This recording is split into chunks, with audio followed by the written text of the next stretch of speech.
بله سلام ګرانو زده کوونکو، خدای وکړي چې ښه صحت ولرئ، روغ و جوړ اوسئ.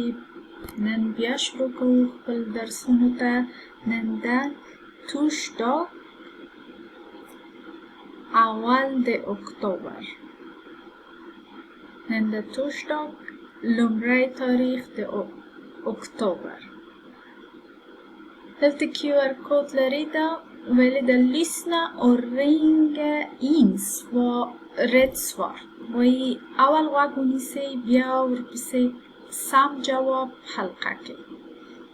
زو سوالاتو اول سوال ویل ده Vad frågar Sara؟ وایي چی شي پوښتنه کوي سارا. Kan jag hjälpa dig؟ آیا هغه پوښتنه کوي چې کولی شم زه تا سره کمک وکړم؟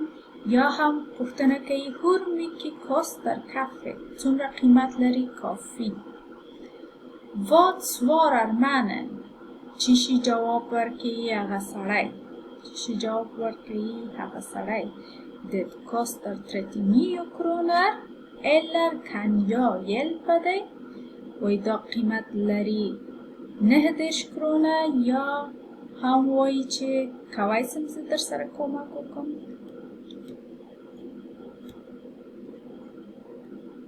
دا هم د نن ورځ کارخانگی ده. ویلی ده skriv rätt vokaler. وایي ولیکئ سم غږداری توری دلته. مثلا دلته چی شي راځي، د دغو نه یوه انتخابوئ او دلته لیکئ. مثلا هر یوې یو معنا ورکوي. finns ده ده. finns یعنی موجود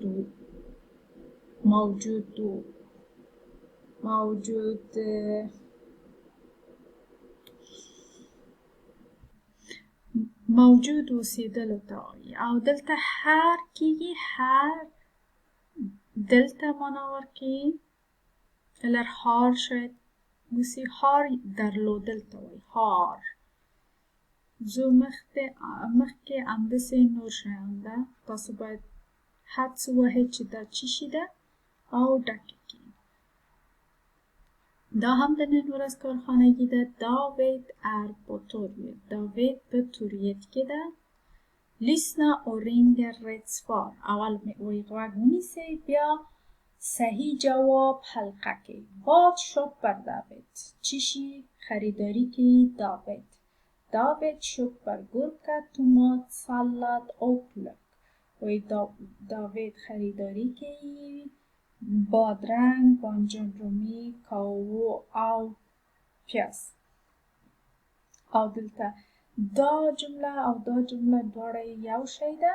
وګورئ David köper gurka, tomat, lök och persilja. وایي داوید اخلي بادرنگ، بانجان رومی، پیاز او گشنیز.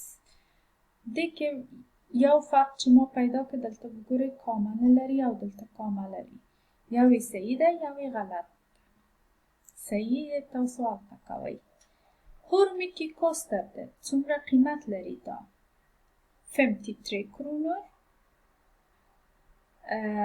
13,5 kronor eller 35 kronor. څومره قیمت لري؟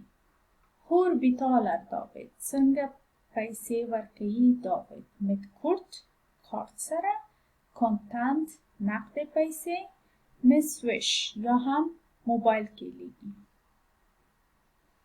دا هم د نن ورځ کارخانگی ده. دیکتامن یاسمین handlar. املا ده د یاسمین چې سودا اخلي. دلته QR کود لري. lyssna och skriv orden. اول غوږ ونیسئ، بیا سمې کلمات دلته ولیکئ. هغه کلمات چې اورئ دلته ولیکئ. که د heltid کارخانگیان هم دومره و. زو heltid ده. د heltid کارخانگیان شروع کیږي د دغه جای نه. nya ord نوې لغتونه، ordliste او د لغتونو لیست. lyssna på orden. غوږ ونیسئ په لغتو. läs orden. بیا یې ووایئ. skriv orden.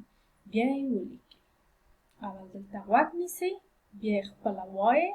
کوشش کوئ چې ښه ژبه مو راوځي او بیا یې دلته لیکئ. او که کولی شئ په مورنۍ ژبه دلته ولیکئ، که نسئ کوئ سویډني کې 2 ځله دلته تکرار کړئ. دا هم د نن ورځ کارخانگی ده. لیا هندلر، د لیا خریداری سوالونه. دلته QR کوډ لري، ویل د سات کریس. کریس دې ته وایي چې لیکواته. فور ریت سوار وایي کې دی داسې یو چې لیکوال صحیح جواب ده. Var är Lia? چیرې ده لیا؟ I skolan, på jobbet, i affären.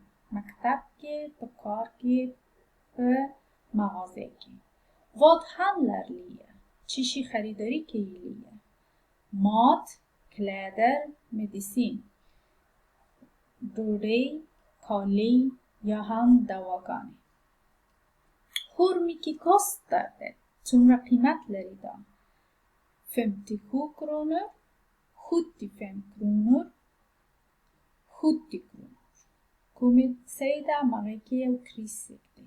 ښه، کارخانګیان مو د نن ورځ هم دومره وو. خدای وکړي چې تاسو پوه سوي یاست. بیا هم که تاسو ته کوم سوال پیښیږي، تاسو کولی سئ چې ما سره یا لیسا سره په تماس سئ او پوښتنه وکړئ. ښه ورځ ولرئ، ښه وخت. خدای مو په امان.